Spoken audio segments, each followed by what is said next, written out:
You are listening to the City Vent, proudly sponsored by the Westview Motor Company, supplying your new and used cars.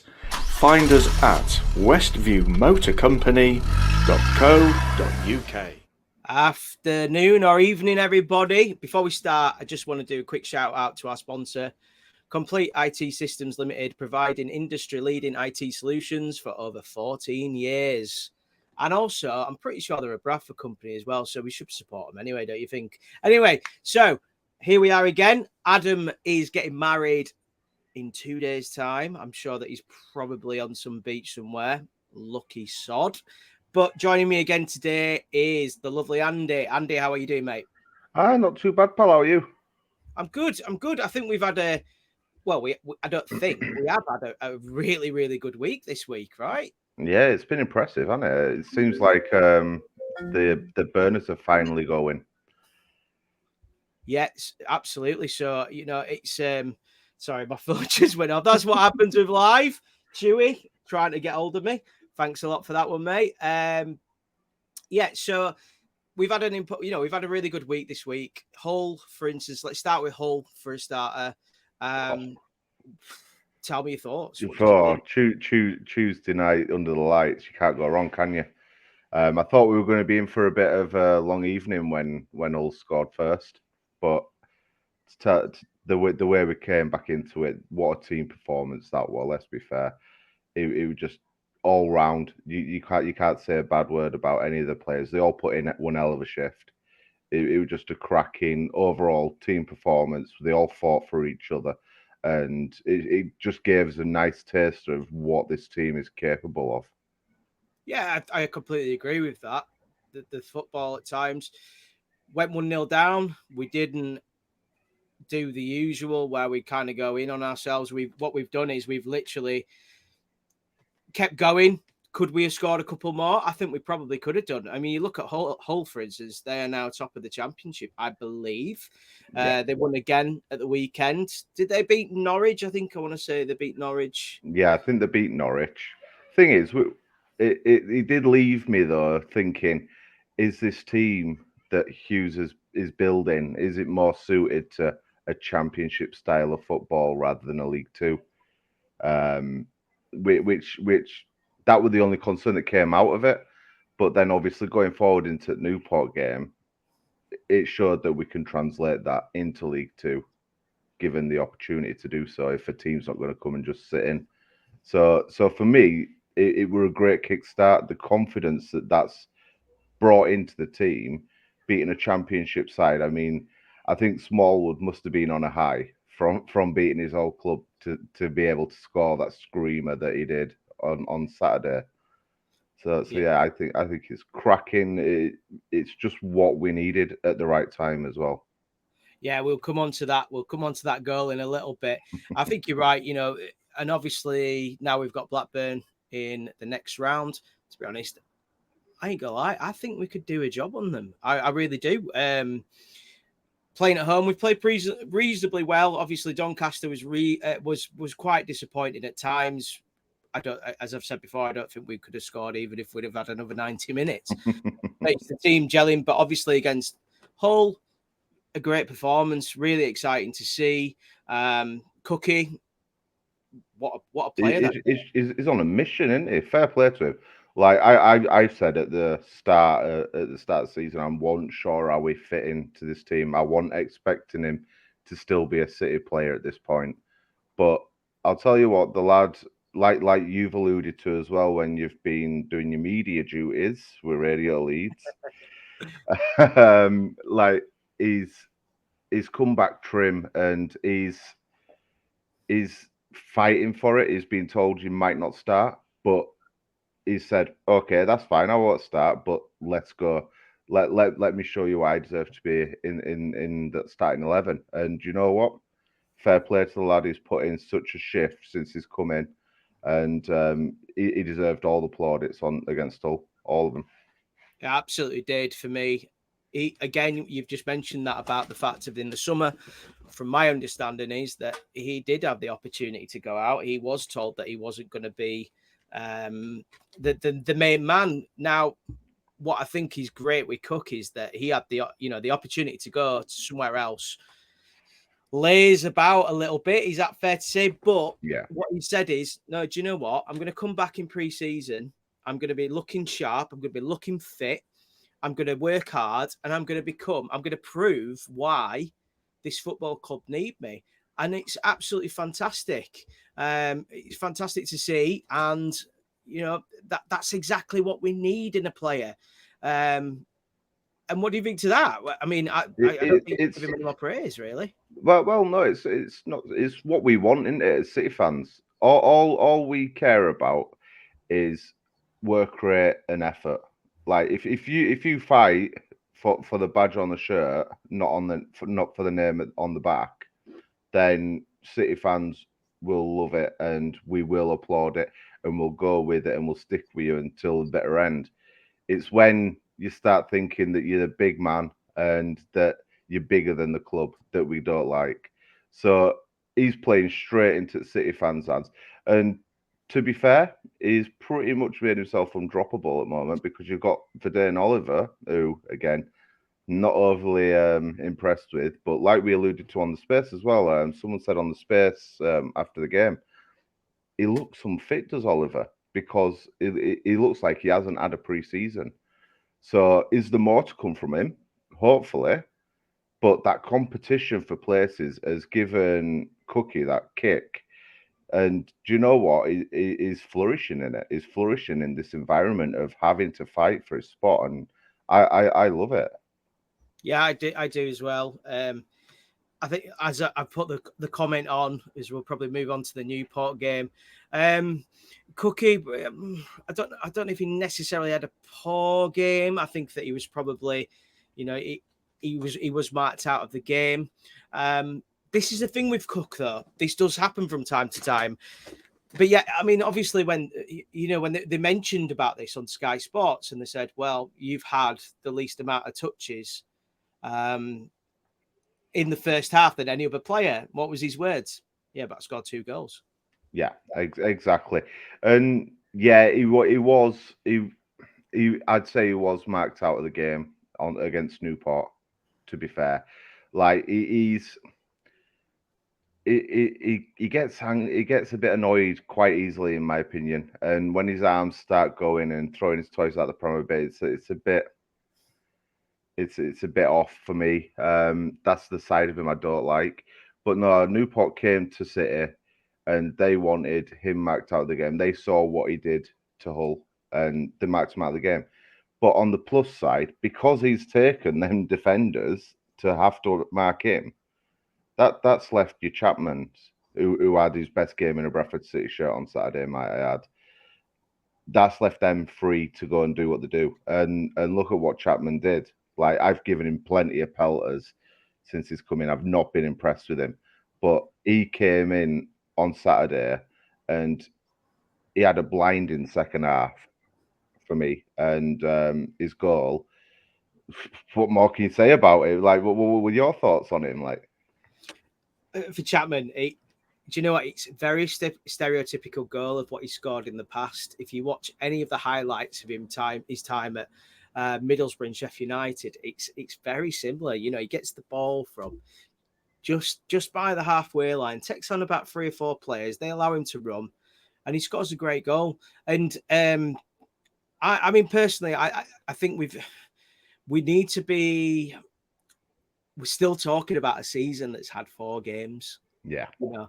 And there's been a few pelters. And to be honest with you, if you look at the one that Max has put as well, he's mentioned it. We're already kind of, or shall I say, you are, Andy. Just interesting to go back onto this point. Obviously you're saying you're not too impressed with Oliver, but what would you say to Max's comment? It's a fair point, Max, but I wasn't impressed with the Oliver signing when we signed him. I didn't think that his sort of like style of play. He came in and everyone were going on about how many aerial battles he's won last season. I think it was a top amount in the league or something like that. And for me, that style of play for me doesn't fit in with this ethos that Mark Hughes is trying to build. Now, are we supposed to change the way we play to accommodate Oliver or not? And yeah, it is only 2 games in, and it's a long season, and hopefully he comes good. I say this about every player that I might not be a fan of or I give pelters to, but like I hope they come good and they prove me wrong. By all means, I'll hold my hands up. But Oliver, for me, is just he looks off the boil. He looks like he's not fit enough just yet. Yeah, and I think we've got to be fair that he's another one that's probably not had much of a pre-season. Came on Saturday. I wouldn't say that he did a massive amount. I probably would agree that the service isn't there, and whether that's. It looked like to me against the Doncaster game, for instance, where we looked like we were putting the ball over the top for him to reach, and it just didn't work for whatever reasons. I did prefer the way we played on Saturday, which was a little bit more extensive. But yeah, interesting points. Fair enough. I know we're kind of going back a little bit, but I tell you what, one person, before we go to the Newport, I'm going to have to mention him, even though it's kind of destroying the script, but this is live, so why not? Everybody is talking about this man. Yeah. Harrott, Keane Harrott. What can you say about the kid? He's full of enthusiasm, and yeah, I think he might get back in team tomorrow. I know we're jumping a bit ahead there, but the kid just likes to play football, doesn't he? And Mark Hughes, I think he said in a TNA article today that Keane Harrott's the sort of footballer that he'll go and play football in streets just to play football. His life is football, and he's showing that in training. So I think we might just see him. He's full of so much enthusiasm. I did say in the space we might see him as more of a sub-impact player maybe this season. But again, who knows? Like you can't really tell right now because we are only 4 games in. But I think he is going to be limited to like the 60 minutes or if he starts 60 minutes or if he finishes a game, it'll be like the last 30 to come on and just cause impact and cause problems for defenses. Yeah, absolutely, completely agree. And we will go back in time a little bit. As I said, I have moved ahead a little bit there. Just be interested to know as well, fans, if you can put your comments about what you thought of the Newport game. We'll go on to the Newport game. A nice little 2-0 victory. I thought the atmosphere was great. I know there's been a little bit of kicking off. I don't know why between the stands when we should be just supporting City. Let's just be there. But 2-0 victory. First 10 minutes. What did you think, Andy? It was lightning, wasn't it? It wasn't City-esque at all. Like we were quick off the mark, and for us to be that quick off the mark, and be as comfortable throughout the whole game as we were. Don't get me wrong, there were times where it were a bit squeaky bum time, but like for the majority of the game, we looked comfortable. By 60 minutes, for the first time in years, I was sat down watching it thinking, job's done. Yeah. Let's go on to the next one. And that's without going over the goals yet. Obviously, we'll go back to that. But what did you think? Like, were you in the same sort of thought as me of job's done here at 60 minutes? What? It's quite amusing that you've mentioned that because I've done an interview for BBC Radio Leeds again today, and I said I cannot remember a time at Valley Parade where I felt so comfortable after 60 minutes. I wouldn't say that we were incredible. I wouldn't say we were. I think the first 10 minutes we were. Smallwood pops up, scores this absolute screamer. The one thing I love about being in the upper tier of the Kop is when you see those goals go in and you could just see the swerve in that ball. I mean, I still was like, what? How has that gone in? And let's be fair to the Newport keeper with this as well. He nearly got to it. I don't know how he nearly got to it at all. It was... It were an incredible strike, Oh. wasn't it? It were incredible. The second he took that Smallwood took that second touch, and you just saw him glance up, and you knew where he were going for. It's just in League Two, you expect to see them go high wide and not all handsome. But top bins, you can't go wrong there. Yeah. And I'll with Declan there who's just commented. I will agree with him to a certain extent for the whole game. I do think that Newport did have some good possession and we stepped off the boil a bit. But this is what Smallwood and Gilead did so well against Newport. We controlled the pace of the ball a lot. They kind of knew when to hit the accelerator to move us up the pitch and when just to settle it down a bit. But no, Newport definitely had some good possession, and a better team maybe could have quite easily have punished us for that. So I think it is something that we do need to still work on. But overall, it's a good 7 out of 10 performance across the board. Yeah, I think that's fair. Like you said, though, after 60 minutes, felt in complete control of the game. Obviously, the game just before half time, I luckily saw this because I was going for a beer. I'm not going to lie. They got a player sent off. Drysdale got sent off. What's your thoughts on that? When I saw it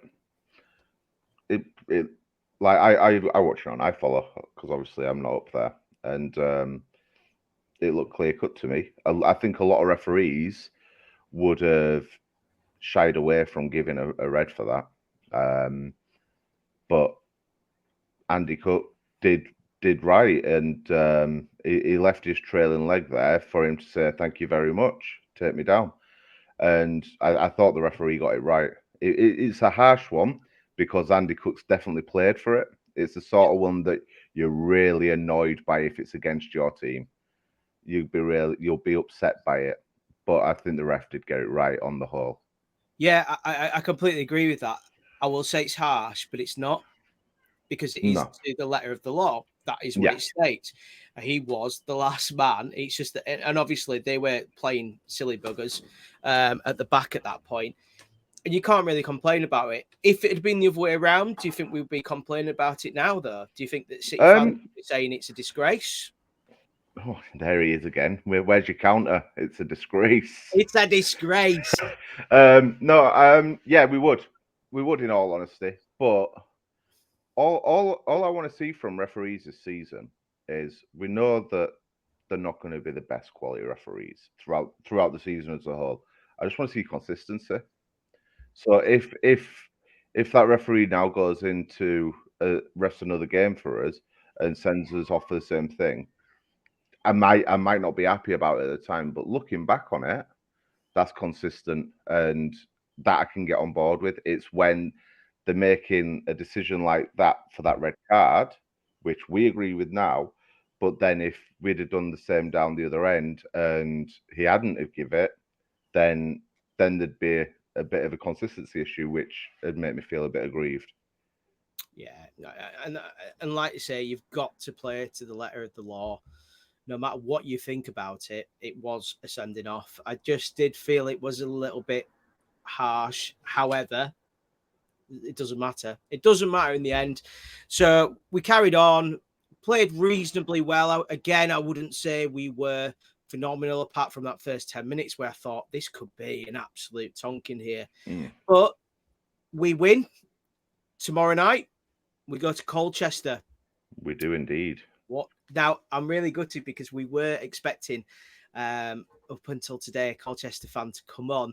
However, they've I think they're quite busy, so I don't want to knock them for it because actually their vlogging channel is brilliant as well. Maybe I might, if I end up going tomorrow, I might see if I can bump into them.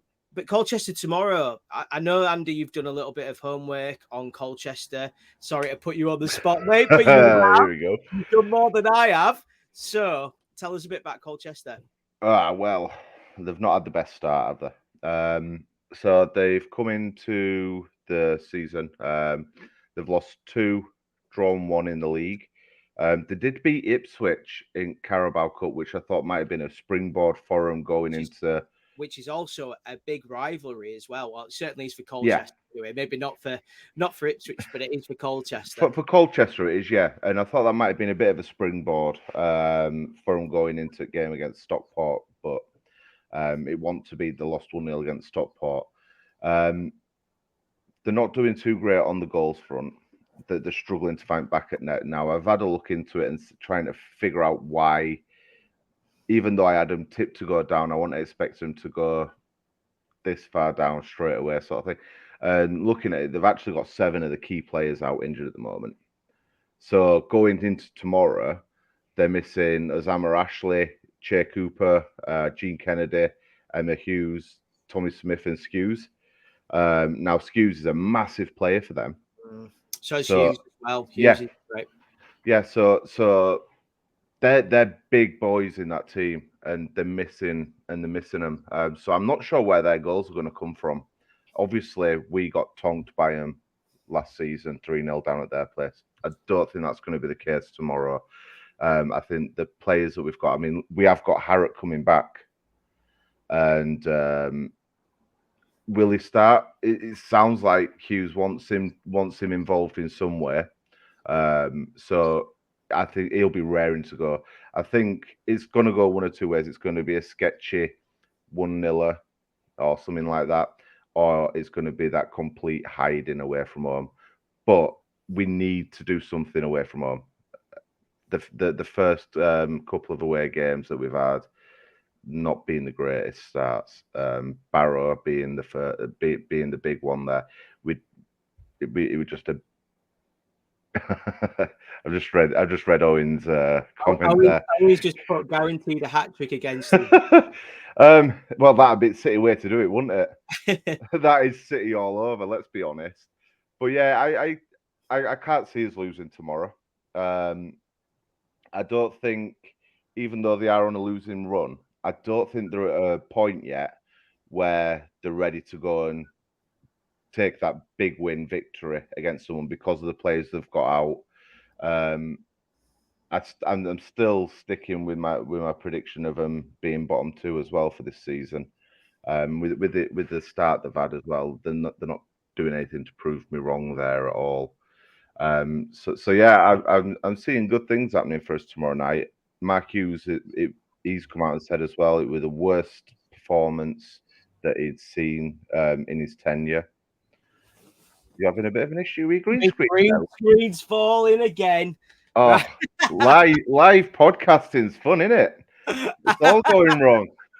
I think it's an important point you make about the away form, by the way. And again, it's early doors, but Chesterfield, we were terrible. I know it was a pre-season before I get the pelters, and obviously Barrow was absolutely horrific. I think we need a big performance against a team that are really, really struggling. As you mentioned, they've got lots and lots of players injured. Freddie Sears is a player of theirs. I don't know whether he'll play tomorrow. Obvious quality. And he's not, do you know what? I always thought he was about 36. He's not, he's only, I think he's 31. I expected him to carry on and play, in a higher league, much more than that. But also, friendly faces. We have got Sam Hornby, who has played every game so far this season. He's let a few goals in, but then again, you can't knock him for that. That's you can only do with what's in front of you. What do you feel about Sam Hornby and tomorrow? Sam Hornby I quite liked him when he came in last season and the season before. I did quite like him. I thought there were a bit of polishing to do, but I think in there there's some in, you know what I mean? Going down to Colchester, it seems like the fans really like him down there. They liked him last season when he were on loan. And he seems like he's sort of like built a bit of an affinity up with the club down there. So fair play to him. He's getting first team football. He wouldn't have that up here with us at the end of the day. So fair play to the guy. I wish him all best, to be fair. He's. I hope he has a really poor game tomorrow. I just want to avert to Max's comment as well. Will we give Odesina a chance? I think Platt and Critchlow are forming a bit of a bond at the moment. I want to see Odesina. I don't know about you, Chris. Of course, I want to see. Why? Come on. After the entire City Vent podcast has literally been about Odesina, or as Adam says, Odesuna. So, of course, we want to see him.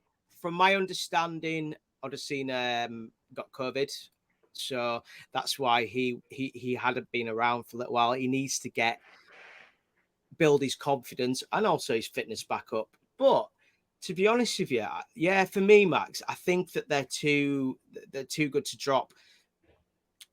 Unless well, he does it and finally pulls the trigger on a back three.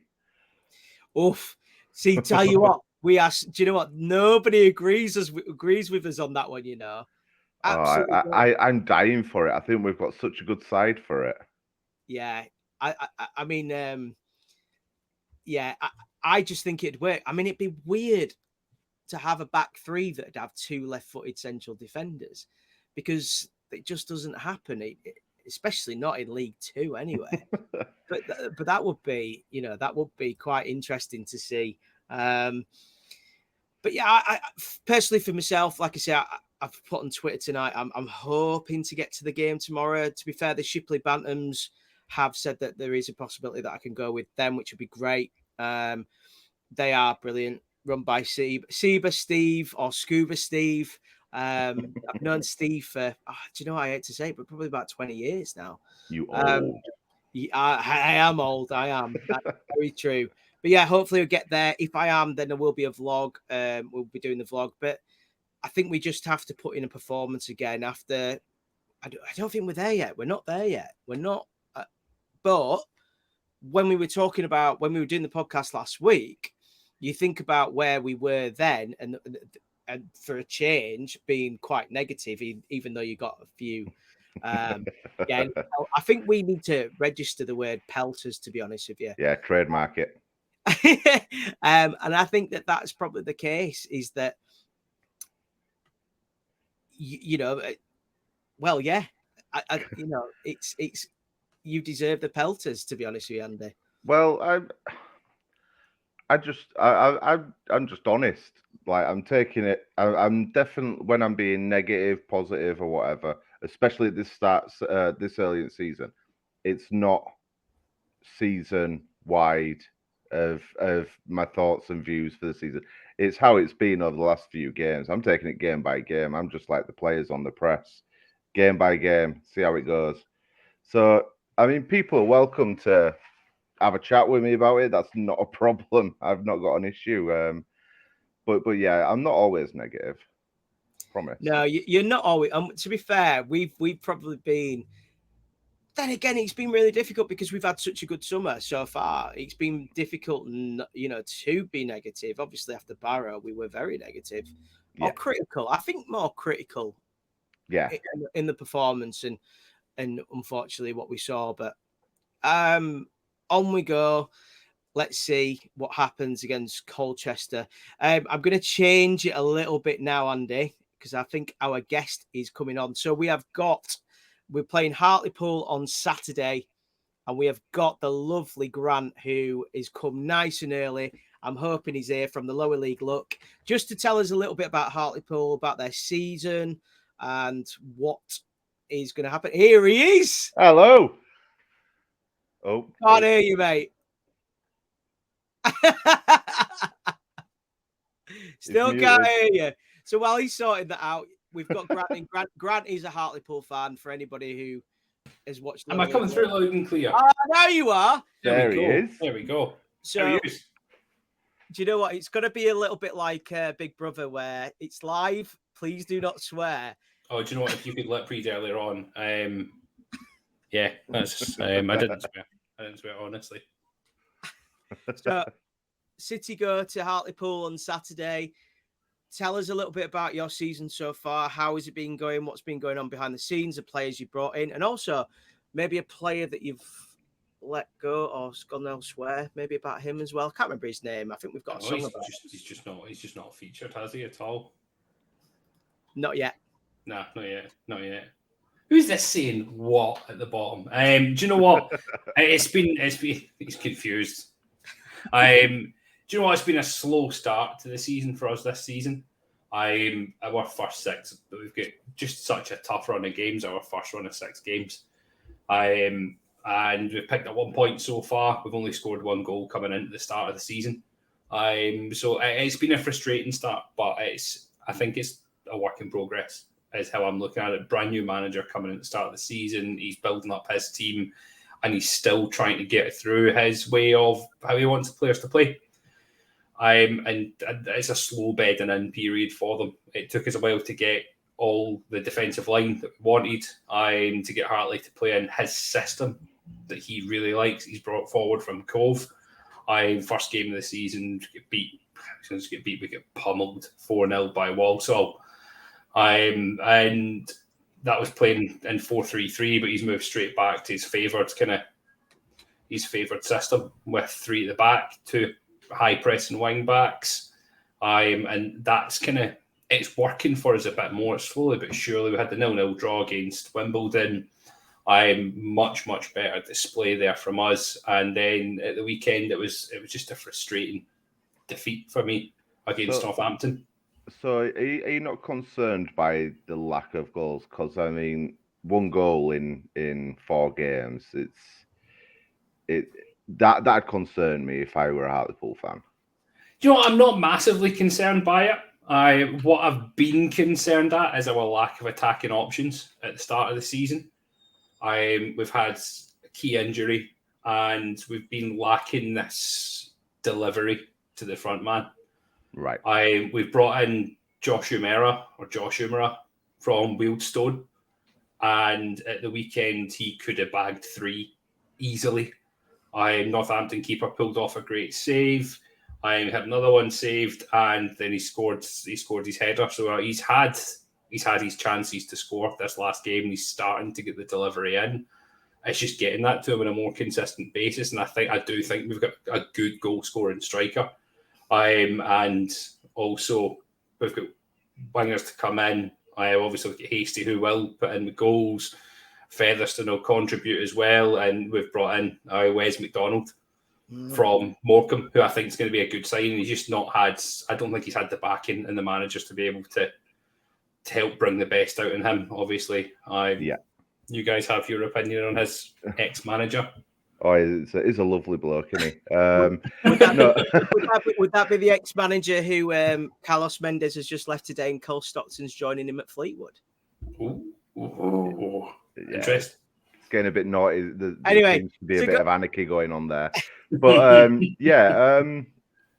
so I've tried to do a bit of homework on as opponents this week, try and look like I'm half professional. I have seen that your manager is saying that he's not done in the transfer market yet. He's still looking for some creative options. So is there anyone in particular that you want to see him go for?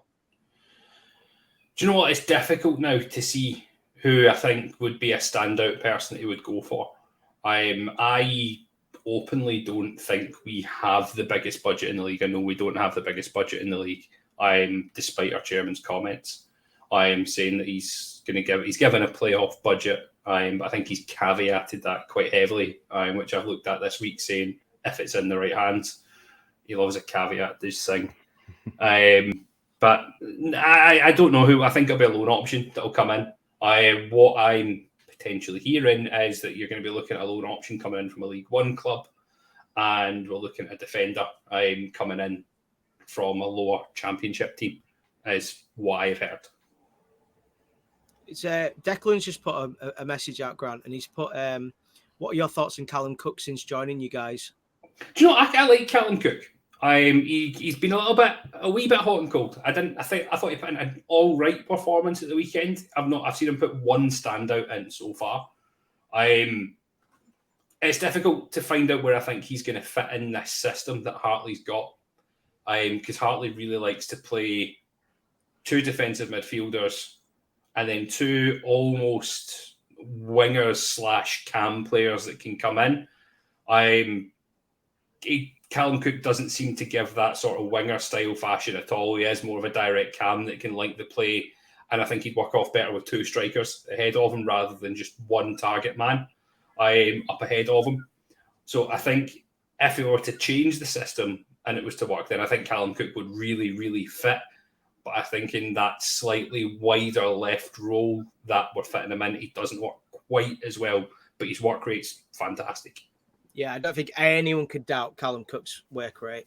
He's great. Yeah. I mean, to be fair, Grant, you've seen him yourself many a times playing for Bradford.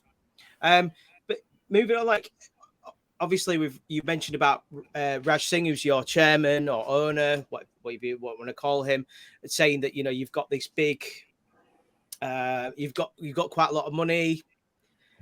It seems to be. I'm not too sure that he's talking the truth. How does that feel for you guys? It's an odd one. As I said, I think he's heavily caveated it and said, in the right hands, this is a playoff budget. Is that just to, if the manager, it doesn't work out with the manager, that he can easily go, sorry manager, sorry head of recruitment, use her off the wage book, I'll bring someone else in. I don't think it's going to be as simple as that with the fans if that was to happen this season. But there's been a lot of work going on off the field. It's been stadium improvements and a lot making the club look a lot more professional to try and bring in players. So I think a lot's gone on to that, to the improvements of the club. The stadium looks night and day to what it did last season. We've now got rid of, on the Millhouse stand, we've got rid of the old bucket style seats that we had. We've brought in proper seats now, and there's talks about a safe standing area going in there as well. Awesome. Which will be great. There's still talks of the away end. More improvements to there, because we had issues with broken seats. Aside due to an issue with a certain club breaking seats there, Carlisle, and that's all in the process of getting fixed. But yeah, there's a lot going on. There's also a redevelopment process as well for the away stand. So there's obviously money being retained there for this Millhouse project of whatever it's called, but we're still waiting for council approval for that. Yeah. So I mean, like, I think anyone who's been to Hartlepool know it's incredible. Your atmosphere there has always been phenomenal. So hopefully for you guys that'll get sorted. Gonna have to talk about it. The transfer of the summer, even though he's not played for us yet. So the reason why is, from what I understand, he's had COVID, so he's only just come to the team. How do you feel about? Tell us a bit about Ode. Tell us about Odesina, because City fans haven't seen him yet. So tell us a little bit about him. How does he play? What's he great at? What's he bad at? So, Timmy Odesina, phenomenal centre-back. I rate him really, really highly. I've said this, Roy, I've been quite open about it. He was the player I wanted to keep. If you'd have held a gun to my head and said, would you rather keep Luke Molyneux or Timmy Odesina? It'd be Timmy Odesina every day of the week. He plays best in a back three. He doesn't work well in a back four because he needs a level head beside him to play. Back three. There's a mistake in him. There is a mistake in him, and it'll be a glorious mistake. But when he makes it, he's got the legs to come back and make up for that. His pace is second to none. I would be surprised if he wasn't the fastest player in your team. Yeah, apparently he is. He is unreal with his pace, and when he's at the point where he doesn't have to think about what he's doing, when he acts purely off of instinct, he's there like that. He does it. But when he's got time to think, when he's got time on the ball, that's when he makes a mistake.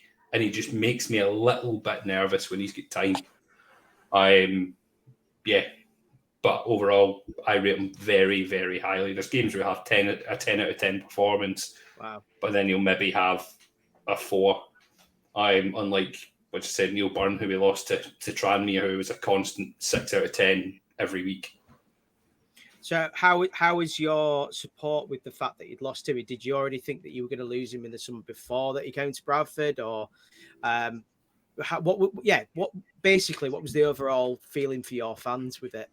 They were pretty gutted, to be honest with you, because again, there was this budget promised. And you'd think that if we were going to get to that level, that we would have been able to offer a player like Timmy Odesina, who's looking to play higher up, the sort of wages that he'd be looking for to stay and the ambition to stay. Obviously, he must have got on well with previous managers. I know he got on really well with Graham Lee. And that might have been a factor, that the fact that Graham Lee was sacked the game before, the last game of the season. You might have thought, you know what, this isn't for me. I'm not wanting to stay on under a new managerial system. I'm wanting to move on and try and push at a higher level. I was surprised he didn't move to League One, but he's young, he's got age, and he's on his side. So he's got a cracking player there to develop. Yeah, it's interesting, again, you mentioned about the free, because the reason why we laughed was me and Andy have been saying for quite a while that we still think that we will play with a back three. I mean, I was saying that it's very, very, unusual for two left-footed central defenders in a back three, full stop. What do you think to that? I mean, there's not many of them, is there? Yeah, you don't see that very often at all. You don't see many left-footed centre-backs, to be fair. The majority of them are right-footed. You're lucky to have two. But yeah, he doesn't work in a back four. You see, if you look at a back four, you look at Northampton already with Tyler Maguire this season. They're a very, very similar style of player. And Maguire's like Bambi on ice in a back four. Odesina's the exact same. Yeah, interesting. So, predictions for Saturday. What team do you think you're going to play? What score do you think it's going to be? I think it'll be a draw. I'm fairly comfortable with a draw. We're at home. Anything can happen at the Vic when we play there. I know, obviously, you'd done us over last season at home. I was there. I was at your place when we beat you guys. The concern is for me that you guys, I think you have clicked. And we've been saying that in the lower league. Look, there's a couple of teams that just hadn't clicked yet. Yourselves, Stockport, hadn't quite got there. And there's going to be a point when you do, and you's absolutely pummeled someone. Yeah. That's the concern with you guys, is you are starting to click. We're at the point where we've not quite clicked yet. The moment's going to come. We've got 2 home games back to back. We've got Tranmere on Tuesday. We've got yourselves. I'd be happy coming out of both those games with 4 points. I think anyone would be, to be honest with you. I think Tranmere are a hot and cold team. We know Tranmere. Yeah, they are. They're one of these teams that win one week, get battered the next. They'll beat top of the table and then they'll get battered by bottom of the table 4-0 week after. They're such a Marmite team, aren't they? I mean, we've talked about it before. Grant, talking just before I let you go, tell us a bit about Lower League Look. What can people? I mean, obviously, I did used to go on it. That's not the reason I've got Grant on. I was going to say, tell us about it. You know all about it. Well, I do. Can you tell us about it? Tell us what is the Lower League Look? Lower League Look is best podcast. I was going to say it's the best podcast. I'm going to say no, it's the best League Two podcast kicking about. Obviously, you guys are great as well. We love the City event here. Good friends of ours. We cover the full league. We do one weekly podcast. I'm covering all the results of the week, games coming up. Also, we've now introduced on Sunday nights the League 2 606, so everyone can come in and discuss the games, raise their opinions of games, very similar to what you hear on 5 Live. The 606 coming in after the games. We give you a day to think about things rather than people coming off and just aimlessly ranting. And we know other teams have theirs, like you guys go on live after games, so we don't want to fill up everyone's evenings with football and coming on podcasts for too much. So yeah, we have the 606, which is new, that's launched. We've got a Discord group as well. There's a great community that we've got going on. We've also recently partnered up with a couple of mental health charities, Andy's Man's Club and Mind as well. So yeah, we're pushing on good things. And I'm really, really excited about the direction of the podcast over the next over this season. Actually, it's going to be good. Yeah, I'm looking forward to the future, but I'm going to finish on this one. I am going to finish this one. Adam does this all the time. Says last question, and it's like 500 questions. This comes from the Lower League Look, and it says, do you think if you push forward and build and work really hard, that one day you'll be able to look directly left and right and see yourselves on the same level as the likes of Carlisle United? You said I'm not allowed to swear on here, didn't you? I know. Is that a steadfast rule? I'm not allowed to swear. You can't say the C word, that's for sure. Yeah. All right, fine. Fuck off, Liam. Well, that one, Grant. We'll let you go, mate. Thanks. Love you guys. Catch you later Cheers, on. Grant. Thanks a lot, mate. So that was a little bit into what the Hartlepool game on Saturday. What did you think to that, Andy? Well, he's honest, isn't he? I think he's. I think we're going to win. I can't see us getting a draw. They've scored one goal in like 360 minutes of football. Like, unless they come out in Tuesday night's games and do something incredible, I can't see them causing a problem for us too much on Saturday. Looking at it, like Grant just said, he thinks that we're clicking, and I have to agree. I think the players are starting to suss each other's movement out now, and as long, my only concern is if Hartlepool do what Donny did first game of the season. That's my only concern for any game going forward, because until we see a team do that again and us actually figure out a way to get around it, that's always going to be something that's sticking in the back of my mind, thinking, are we clicked enough to be able to get past that sort of game where they're not there to play football, they're there just to sit back and absorb pressure. Yeah, true. Andy, I'm going to ask you, Colchester first, predictions. I'm going to go with a 2-0 clean sheet. Saturday, predictions. I can't see them scoring, but I think they're going to put 11 men behind the ball at 1-0 City. I'm going to go with 2-0 tomorrow night. And I'm going to go with 3-0 on Saturday. Now, I will mention, by the way, that when we predicted Hull last week, we said 2-1. I got it right. So let's see what happens. Just a couple more little topics to talk about. I know there's one that everybody's been talking about quite a lot. Loyalty points. Dun, dun, dun, dun. So obviously you will get points if you're a season ticket holder. If you buy tickets for the away games, you buy them for pre-season, cup games, etc. There's been quite a kickoff. Fans as well. I'd love to hear what you guys think about this as well on the chats. What's your thoughts on it? What do you think about it? The loyalty scheme, I think it's a fair cop. I've done a bit of reading up on it today, and looking at it, it seems fairly okay on paper. I just think it's been rolled out wrong, and I think people are finding it very confusing. People missing points left, right, and centre that they should have had. So I'm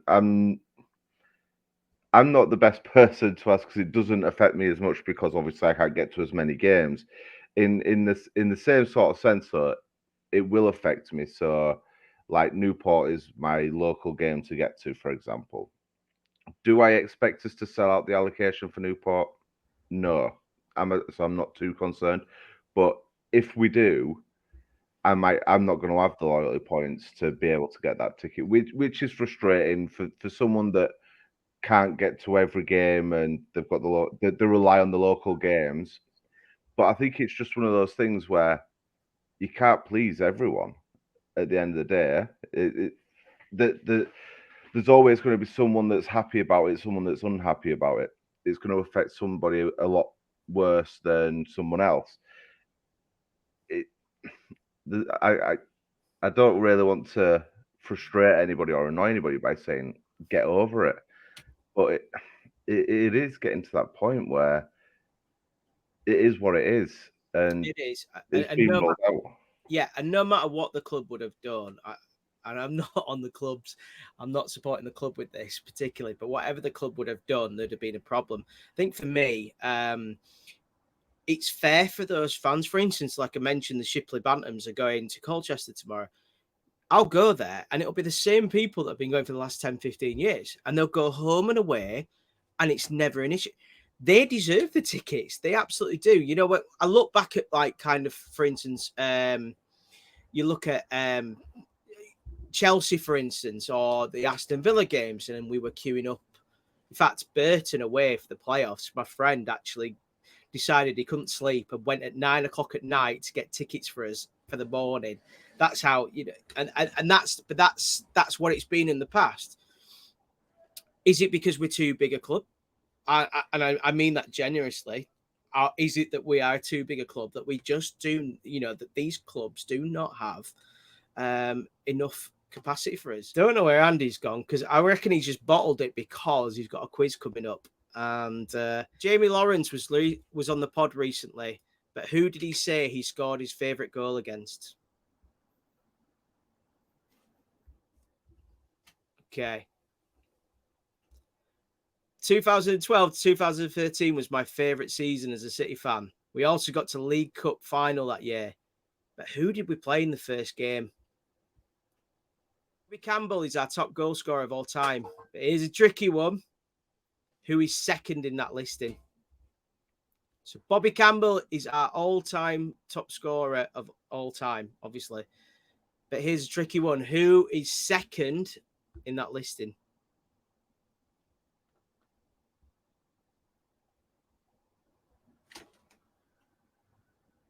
In the cup, it was in the cup. Number 4. Who is City's what is City's record transfer received, and what player was who we sold?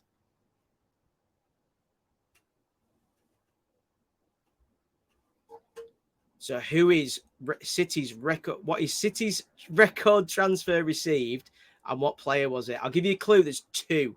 There's 2 that were exactly the same. Number 5. Who is City's youngest ever player to play in a competitive match? So who is City's youngest ever player to play in a competitive match?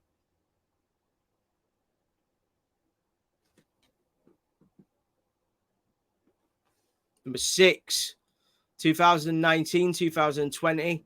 Who started the season as our manager?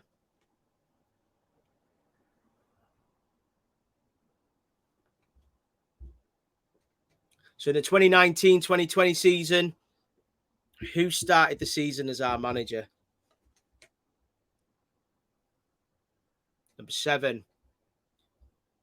Which manager took over from Chris Hutchins in the Premiership season 2000 to 2001? Number 7. Which manager took over from Chris Hutchins in the Premiership season 2000-2001? Number 8. Andy Cook was top scorer for last season, but who was second?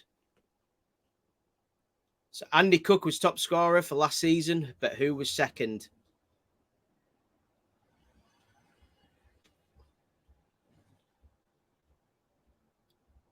Number 9. Last question. I'm going to just do 9. What was the attendance for the Newport game on Saturday? I need to put myself in 2 screens.